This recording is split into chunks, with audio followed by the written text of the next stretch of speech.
আসসালামু আলাইকুম, সবাইকে আন্তরিক শুভেচ্ছা জানাচ্ছি ইতালির পালেরমো শহর থেকে।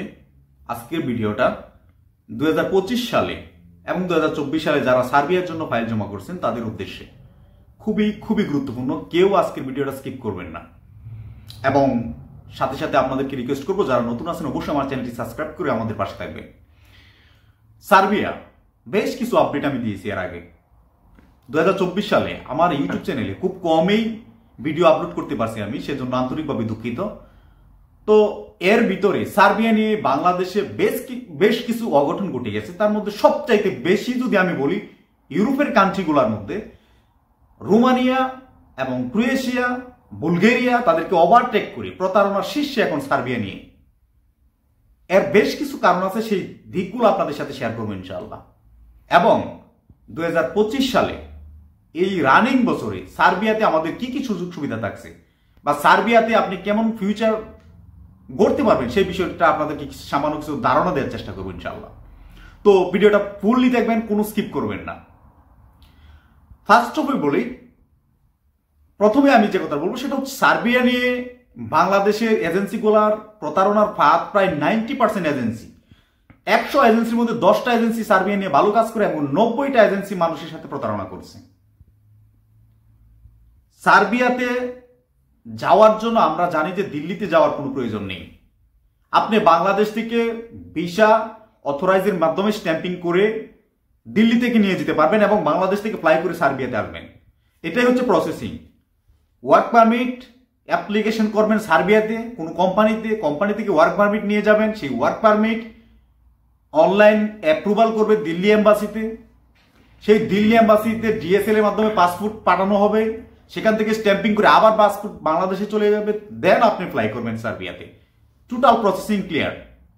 এখন এই জায়গাতে এসে বাংলাদেশি কিছু দালাল আপনাদেরকে প্রলোভন দেখিয়ে বলছে যে আমি সার্বিয়াতে 3 মাসে বা 4 মাসে ফ্লাইট করে দেব এবং তাদেরকে নীলক্ষেত থেকে ভিসা স্ট্যাম্পিং করা হচ্ছে, দিল্লি থেকে নয়। অর্থাৎ ফেক ভিসা। বাংলাদেশিদের মধ্যে সবচাইতে অল ওভার ইউরোপের মধ্যে সবচাইতে প্রতারণার শীর্ষে এবং সবচাইতে প্রতারণার সর্বোচ্চ স্থান অধিকার করছে এখন এই সার্বিয়ার ভিসা, ফেক ভিসা। এত পরিমাণে ফেক ভিসা বাংলাদেশি থেকে দেওয়া হয়েছে। আমার হোয়াটসঅ্যাপে, আমার মেসেঞ্জারে প্রচুর ভিসা আছে। ভাই চেক করে দেন, ভাই চেক করে দেন, আমি ভিসাটা পাইছি। ভিসা চেক করা যদি এতটা সহজ কাজ হতো তাহলে সবাই চেক করতে পারত। ভিসা শুধু অনুমান নির্ভর। যাদের অভিজ্ঞতা আছে এই সেক্টরে কাজ করার, তারা হয়তোবা কিছুটা অনুমানের উপরে আপনাকে বলতে পারবে যে আপনার ভিসাটা হয়তোবা রিয়েল নয়তোবা ফেক।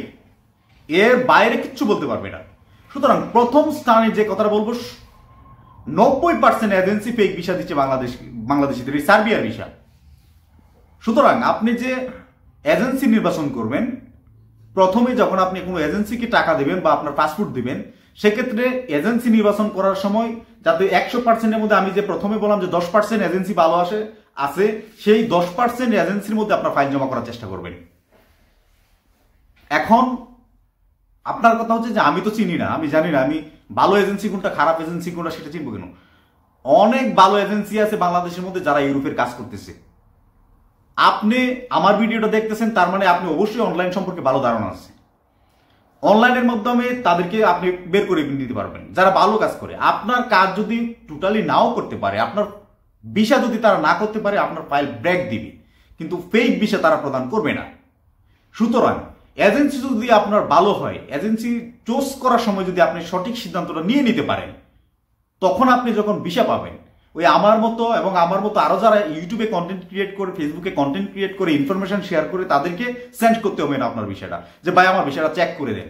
বা আপনার যে এলাকা আছে সেখানে বড় ভাই যারা আছে, ভাই আমার ভিসাটা দেখে দেন, বলার কোনো প্রয়োজন নেই। কারণ আপনার আত্মবিশ্বাসী থাকবে যে আমার যে এজেন্সি তারা প্রিভিয়াস সময়ে সার্বিয়াতে লোক পাঠাইছে, দ্যাটস ওয়াই আমার বিষয়টাও হয়ে গেছে, আমার বিষয়টাও রিয়েল। আর রিয়েলের যে বিষয়টা সেটা আপনার এজেন্সির বিহেভিয়ার দেখে আপনি বুঝতে পারবেন। তো প্রথমে আমি যে কথাটা বললাম আপনাদেরকে, সেটা হচ্ছে ফেক ভিসা প্রদান করছে বাংলাদেশি এজেন্সিগুলো, প্রায় 90% এজেন্সি। আমি এখন ইতালিতে আছি, প্রত্যেকটা কান্ট্রির মধ্যে আমি দালাল চক্রদের বিরুদ্ধে কথা বলি এর জন্য প্রচুর হুমকিও পাইছি, এখনো আমি হুমকি পাই, দরকার নেই এইসব হুমকি আমি কেয়ার করি না, হুমকি দিয়ে আমার কোনো লাভ নেই, আমি সঠিক তথ্যটা আপনাদের সাথে শেয়ার করি। সুতরাং কেয়ারফুলি আপনি এজেন্সি নির্বাচন করবেন সার্বিয়ার জন্য এবং আপনার ফাইল জমা করবেন। যখন আপনি ভিসা পাবেন তখন আর এটা যাচাই বাছাই করার কোনো প্রয়োজন নেই, আপনি সরাসরি ফ্লাইট করে সার্বিয়াতে চলে আসবেন। এটা হলো প্রথম কথা। দ্বিতীয় হচ্ছে, আপনার ওয়ার্ক পারমিট যখন বের হয়, ফেক ওয়ার্ক পারমিট 100-র মধ্যে প্রায় 80টা ফেক ওয়ার্ক পারমিট হয়। তার মানে 1000-এর মধ্যে 800 ওয়ার্ক পারমিটই ফেক। তো ওই ফেক ওয়ার্ক পারমিট দিয়ে যদি আপনার কাছ থেকে 2 থেকে 3 লক্ষ টাকা নিয়ে যায়, সেই টাকা আপনি ব্যাক পাবেন না কোনোদিনও। অনেক দালাল চক্র চেক প্রদান করে, সেই চেক দিয়ে মামলা করবেন, কোনো লাভ হবে না। বেশ কিছু ভিডিওতে বলছি, আবারও বলতেছি, চেকের মামলা দিয়ে আপনি টাকা তুলতে পারবেন না, আপনার আরো খরচা যাবে। এখানে মানি রিসিপ্ট দিয়েও আপনি কিছু করতে পারবেন না, এটা প্রচুর একটা হ্যাসেলের ব্যাপার। স্ট্যাম্প দিয়েও কিছু করতে পারবেন না, তাদেরকে ধরতে পারবেন না। আপনি চলে যাবে ইন্ডিয়াতে, চলে যাবে আদার্স ইউরোপিয়ান কোনো কান্ট্রিতে, আপনি পাবেন না তাদেরকে। অনেক মানুষ প্রতারণার শিকার হয়ে ঘুরতেছে ভাবে। সুতরাং ওয়ার্ক পারমিট পাওয়ার সাথে সাথেই 2 থেকে 3 লক্ষ টাকা দেওয়া বোকামি। আপনি সর্বোচ্চ টাকা দিতে পারেন 2টা স্টেপে গিয়ে। সেটা হচ্ছে আপনার পাসপোর্ট যখন নেয়, যেটা বাংলাদেশে একটা ট্রেন্ডিং, বাংলাদেশে পাসপোর্ট নেওয়ার সময় 50,000 টাকা আপনাকে দিতেই হবে, সবাই নেই সিকিউরিটি বাবদ সেই টাকাটা। এবং দ্বিতীয়, যখন দিল্লি এম্বাসির ওয়েবসাইটে আপনার ভিসা অ্যাপ্রুভালের জন্য অ্যাপ্লিকেশন করা হবে, সেই অ্যাপ্লিকেশনটা কি সঠিক কিনা, সঠিকভাবে সঠিক সার্ভারে করছে কিনা বা সঠিক সাইটে করছে কিনা, সেটা যদি আপনি এনশিওর করতে পারেন, দেন আপনি আরো 1 লক্ষ টাকার মতো দিতে পারেন সর্বোচ্চ, এর বেশি না। টোটাল প্রসেসিং এর মধ্যে আপনার 1.5 লক্ষ টাকা হচ্ছে ভিসা স্ট্যাম্পিং এর আগে, এবং বাকি টাকা ভিসা যখন আপনি হাতে পাবেন দেন আপনি পে করে আপনি ফ্লাই করবেন। এটা হচ্ছে নিয়ম। এর আগে ভিসা স্ট্যাম্পিং এর আপনি 5-6 লক্ষ, 3 লক্ষ, 4 লক্ষ টাকা দিয়ে দিলেন, এই টাকার কোনো সিকিউরিটি আপনি পাবেন না। সুতরাং স্টেপ বাই স্টেপ আপনি কাজ করেন।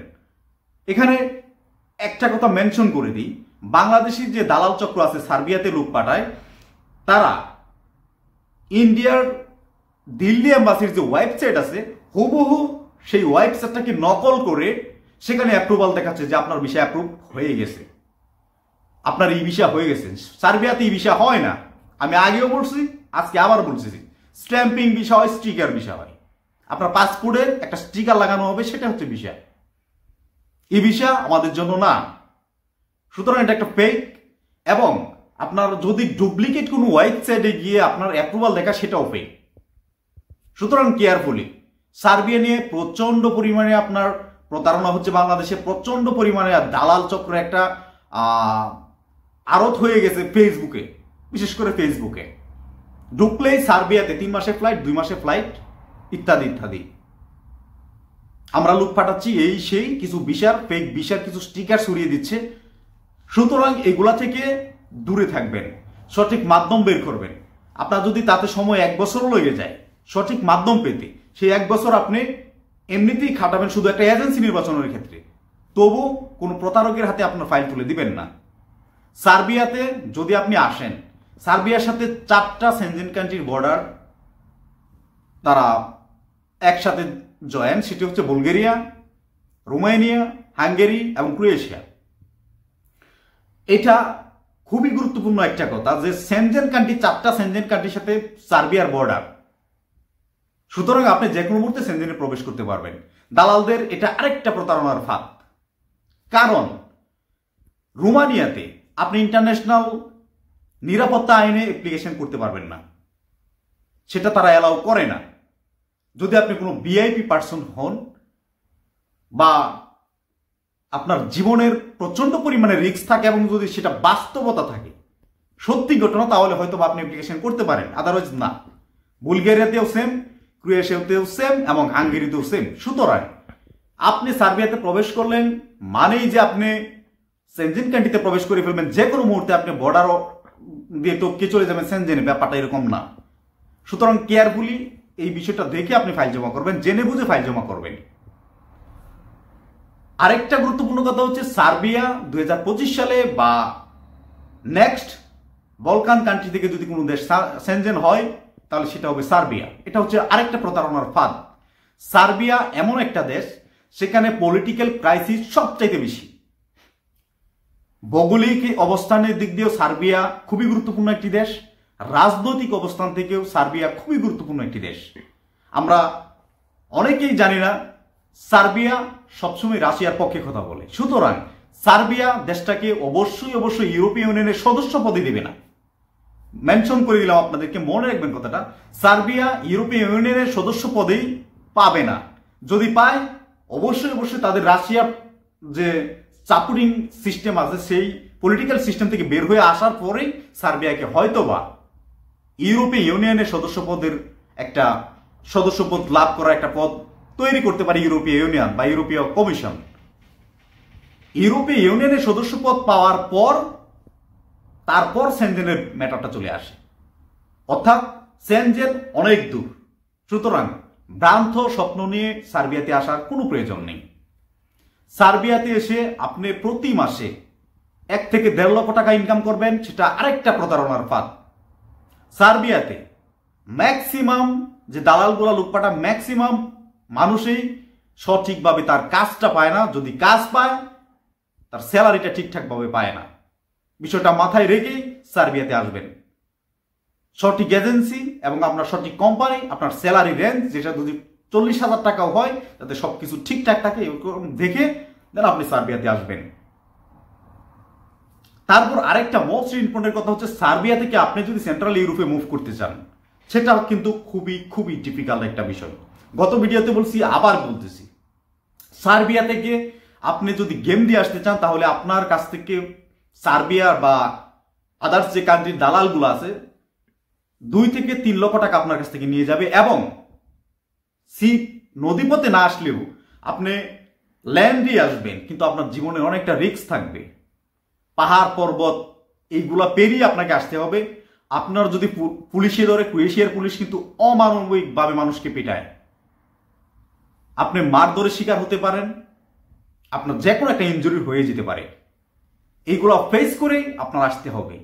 সুতরাং সার্বিয়া থেকে সেন্ট্রাল ইউরোপে মুভ করাও খুব বেশি সহজ না, এটা খুবই কঠিন একটা কাজ। এই বিষয়টাও মাথায় রেখে তারপর আপনারা সার্বিয়াতে আসবেন। এখন বলি 2025 সালে সার্বিয়াতে কিরকম সুযোগ সুবিধা আপনার আছে বা কিরকম ভাবে আসতে পারবেন। সার্বিয়াতে এই মুহূর্তে গ্রেট অপরচুনিটি আছে। সার্বিয়ার বিষয় হচ্ছে, সার্বিয়ার জন্য ইন্ডিয়া যেতে হয় না। সার্বিয়া থেকে আপনার যারা এই পর্যন্ত যাদের সাথে খোঁজ নিলাম তারা মোটামুটি ভালো পজিশনে আছে এবং ভালো টাকা ইনকাম করে। যদি আপনার সঠিক মাধ্যম দিয়ে সঠিক কোম্পানিতে আসতে পারেন তাহলে এটা সম্ভব।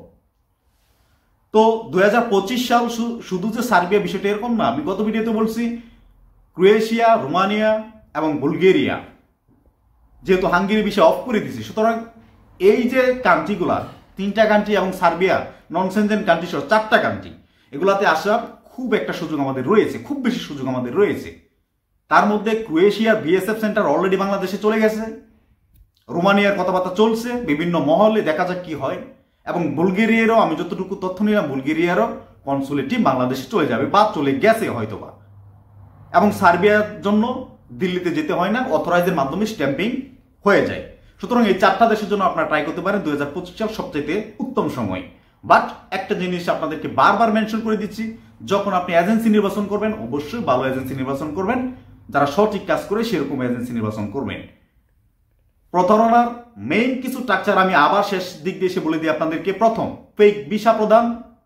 তৃতীয়, হোয়াইট সাইটকে ডুপ্লিকেট করে ডুপ্লিকেট অ্যাপ্রুভাল নিয়ে আসা। এবং তৃতীয়ত, আপনার সময় শর্ট, 2 মাসে 3 মাসে ফ্লাইট করে দিবি এরকম। এবং চতুর্থত, আপনার ভুয়া ওয়ার্ক পারমিট। এই সবগুলা বিষয় মাথায় রেখে জাস্টিফাই করে সুন্দর করে চিন্তা ভাবনা করে সার্বিয়ার জন্য ফাইল জমা করবেন। আর এখন থেকে সার্বিয়ার নিয়মিত আপডেট দিব আপনাদের সাথে। যদি কোনো সমস্যা আপনাদের সাথে থাকে অবশ্যই আমার হোয়াটসঅ্যাপ এবং আমার ফেসবুক মেসেঞ্জারে আপনারা যোগাযোগ করতে পারেন।